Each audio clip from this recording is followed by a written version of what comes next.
God is faithful. And I will say, if you're just now bringing your kids home and it's high school, it's the high school years, that can be a really difficult time to bring them home and have to reestablish that relationship with them, but it can be done.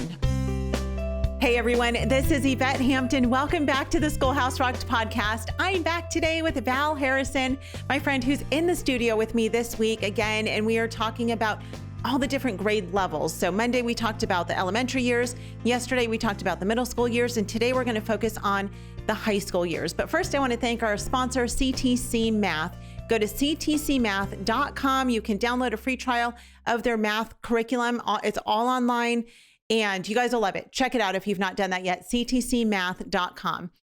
Val, welcome back. I'm glad to have you back again today.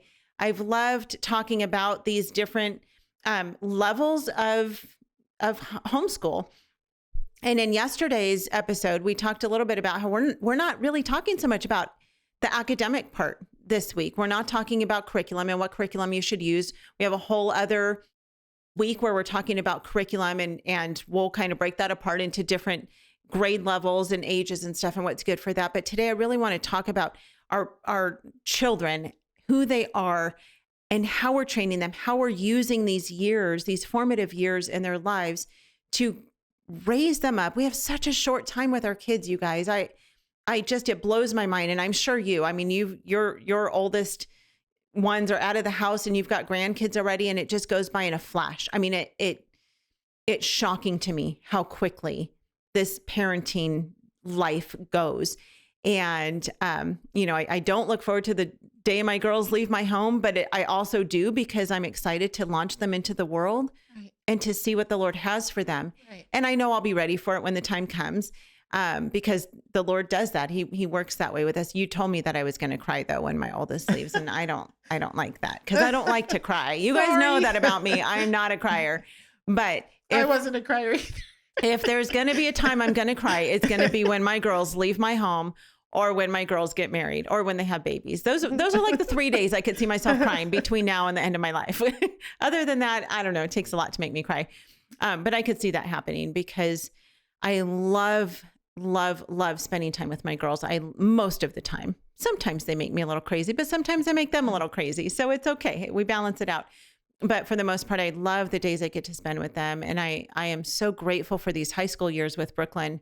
I was a little terrified going into them for many reasons. One, just academically, I didn't know, how are we going to do this? Like, I barely made it through high school myself. How am I going to get a child through high school? And the Lord is so faithful. He has given us every resource we need. He's given us help. We've got a math tutor this year to help with math, because I'm like, she still asks me for help sometimes. I'm like, honey, no, I literally don't know what you're doing right now.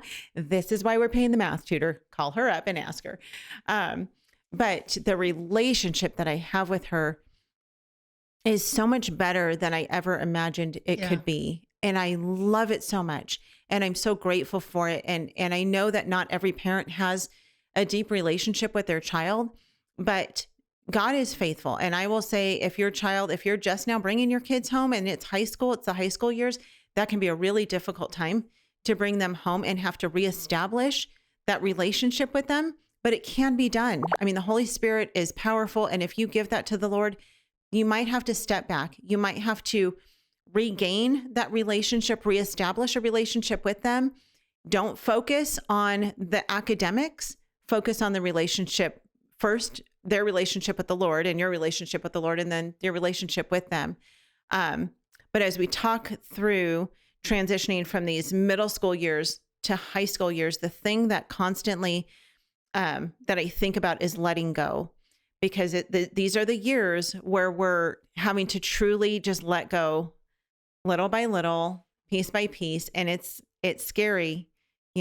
As Brooklyn is getting more independent and doing more things with friends and, less things without us, it's hard to let go. But I know that she's less than 2 years away from adulthood now. So we have to let her go and trust that the Lord has used us in her life. And so talk to me about that. Talk to me about these years of just letting go little by little, and how do we do that well? Well, I like to think of it kind of as a ball game. and we're gradually moving up the stairs, the The bleachers, stadium. yeah, to a higher place. And so we're a little further away in coaching. We're still very much coaching in high school, of Hmm. course, but every year that role changes a little bit until eventually they're out of the house and we're like on the top shelf, top seat of the balcony. And the cool thing is that at that place, we can see the whole picture so well, and it's the perfect place for praying for them. And so our role does shift a little bit every year, a little bit Hmm. every year. And yet, I still feel like I play a very vital role in my kids' lives that are grown. But we've been doing all of this all of these years for that time to Yeah. launch them. Right. That's the point, is not to make someone who's dependent on mom, but we're gradually making them more and more capable and more becoming who God intended them to be. Hmm. And I just have to speak for a second to the moms that aren't quite at high school and they're like, "Can I really do this? Do I have what it takes?" And when I was in that spot with and had not yet had any in high school, but I was about ready to have my first one in high school, I attended a workshop taught by Jay Weil. I don't Yeah. know if you're Yeah. familiar. Okay, I Of course. figured. Okay, so it was perfect timing because he told his story of how he came to homeschooling was that he was a college professor and he kept seeing that all of these homeschoolers that he would come that would be his students were just doing really well, and he knew Hmm. nothing about homeschooling, so he started investigating homeschooling. And the big key thing that he found was these kids on the high school level had learned to truly own their education. They were taking responsibility for it at this stage, and so they were managing, this is gonna be due in 3 weeks at that co-op. I need to they had owned their education at a whole Hmm. 'nother level than the kids that had been spoon-fed on the high school level. So moms, you can do it. Professors do see a difference. Actually, my husband and I used to be on a board on the homeschool board for a state for several years, and one of those years, a new college president had come to a local college there. And the college he had left, he had turned into the largest homeschooling dual credit college in the nation. Oh, wow.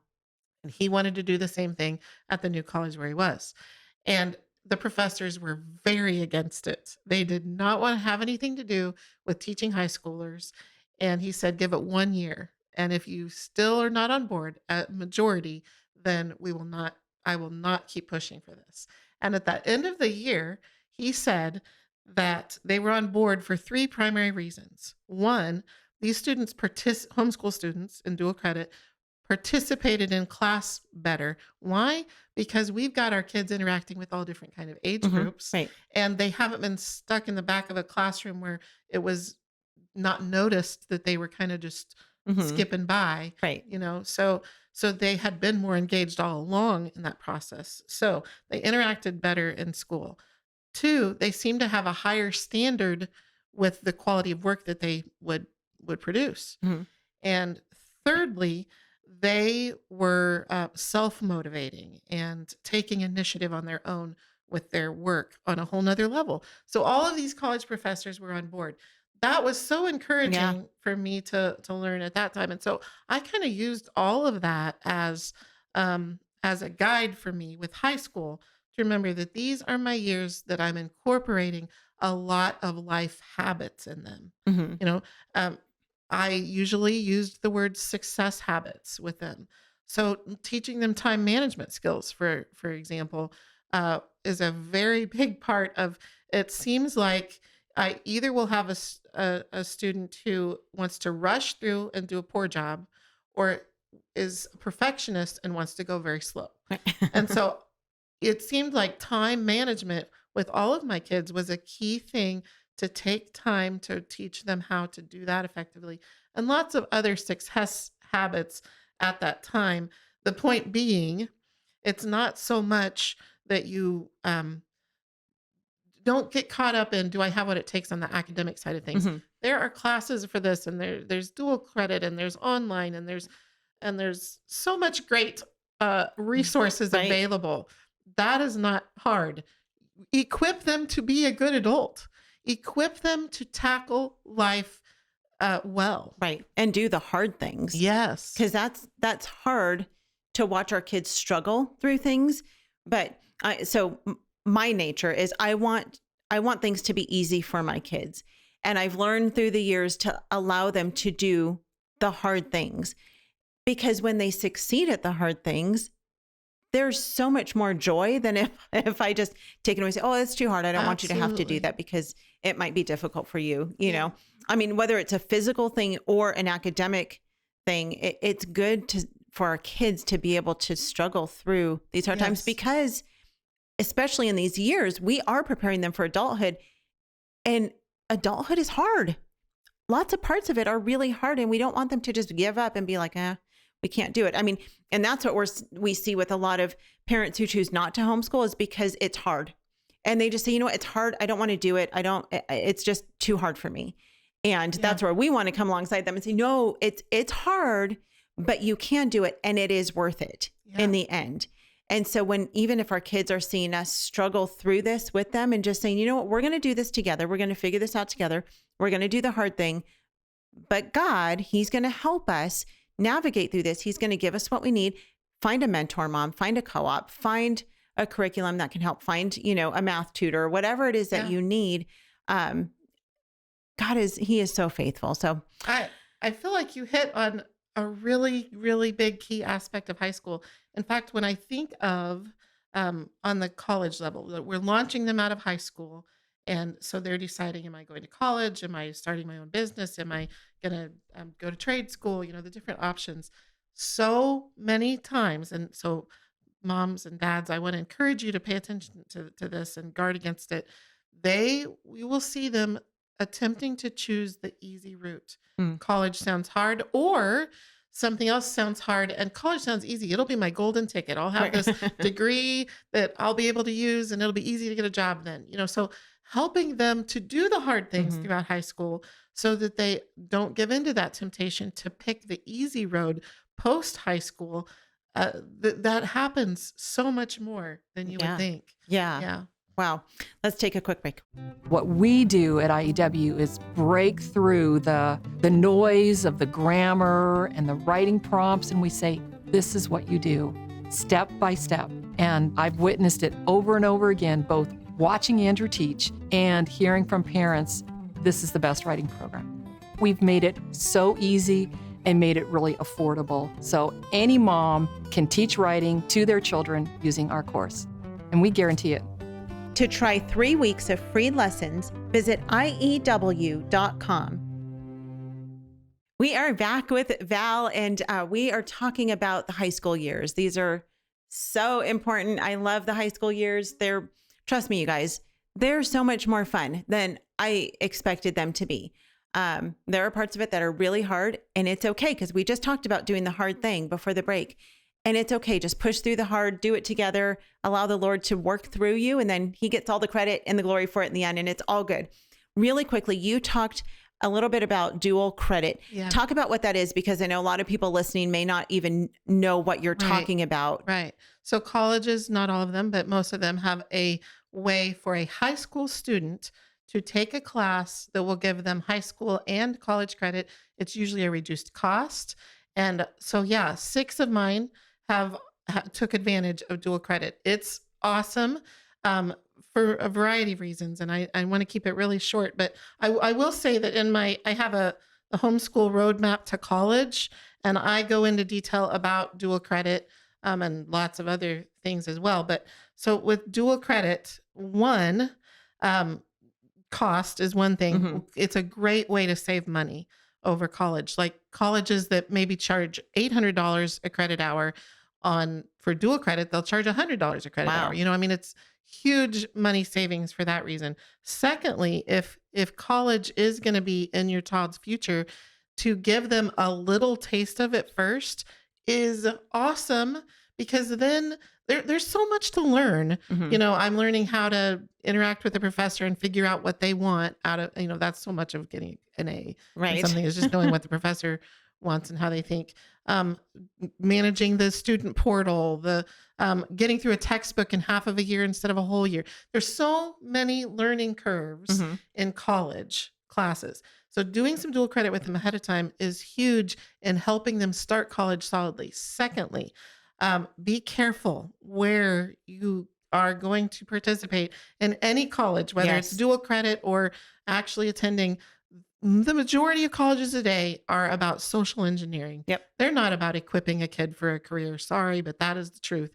And so you have got to be careful to select a college that is not going to socially engineer your kid, Right. In any direction. Honestly, I want them to be well equipped, but there are so many that are quickly, sadly, led astray by the bombardment that happens on the college level. So be careful about that. And one other thing, with the first couple of dual credit classes that you have your kids take, pick ones that they're really solid in that subject, because it will set the tone for their perception about their capability with college. So if you give them a subject first that they're solid in, then they're able to focus on all that learning curve stuff that comes with college classes. They can learn all that and slide fine because of it's a subject that they already know well. But if you pick one that is tough for them, then they're learning all that stuff, the learning curve, and that they're going to be afraid then of college.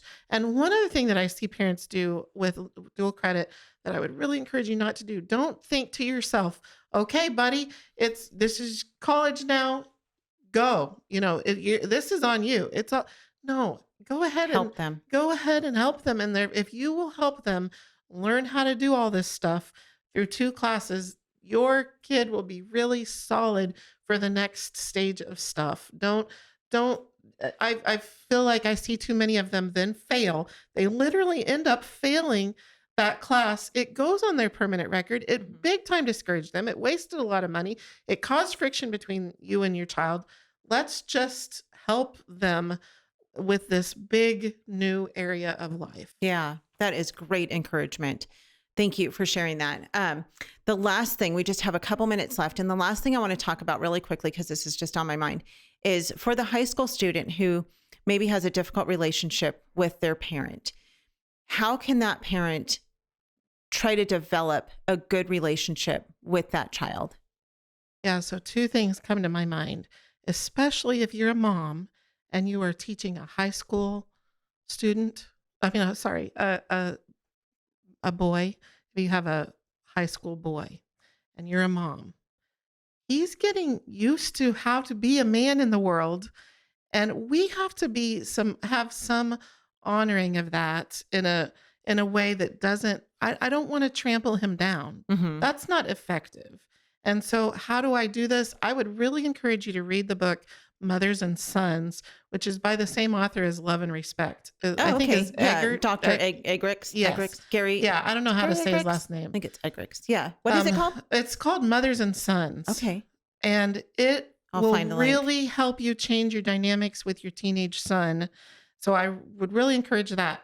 Secondly, the last third of I have a book for high schoolers, Gaining Momentum, Preparing Your Student for a Career with or without college. The last third of this book is specifically about the relationship at that stage of life. The high school through young adult is a very unique stage. How do we do that? How do we, I mentioned in a different podcast episode with you that I'm working on a book right now called Your Love Becomes Their Strength, Answering the 6 Questions of Your Child's Heart. Well, I actually go through those 6 questions in the last third of this book and how to answer them at that age, because it is a very unique time. Yeah, my this book is called, has a lot of again, it's called Gaining Momentum, Preparing Your Student for a Pursuit of a Career with or Without College. Yeah, the last third of it is about relationship, because we want a long-term relationship with these guys, and we have to maintain the right to influence. It's by this stage, it's no longer a given, and they can shut us out of their heart, or we can do this together. Right. And we have to learn how to do that, navigate that unique time. Yeah. Yeah. Wow. Well, thank you so much for the encouragement this week. Thanks for walking us through these years. Again, we have another whole podcast that is all about curriculum. We're going to go more in depth on curriculum for the different age levels, but this week's been great because it helps us to really understand where we can meet our kids, where they're at in these different ages and phases of life, because they're all so very different, but they're so very important. And we really need to be intentional. We need to know what our kids are going through. We need to try to remember. I can somewhat remember what it was like in middle school and high school, but it's a different world too that our kids are growing up in, very different than the world that we grew up in. And so we need wisdom. We need the Lord's wisdom. We need to continue to just cry out to the Lord and ask him, Lord, help us to navigate these years wisely and with discernment so that we can point them to Christ. That's the most important thing. If all you do is when your kids leave your home, they love Jesus and they have a desire to serve him with their entire life, that's what matters. I wish that people would ask that question. Kids always, especially in high school, kids always get asked the question, what do you want to be when you grow up? What do you want to do after college? Or do you want to go to college? What is your career path? And I wish that people would ask the question, what is God calling you to do with your life? What are you going to do to serve him? Because that is what matters most, more than anything else.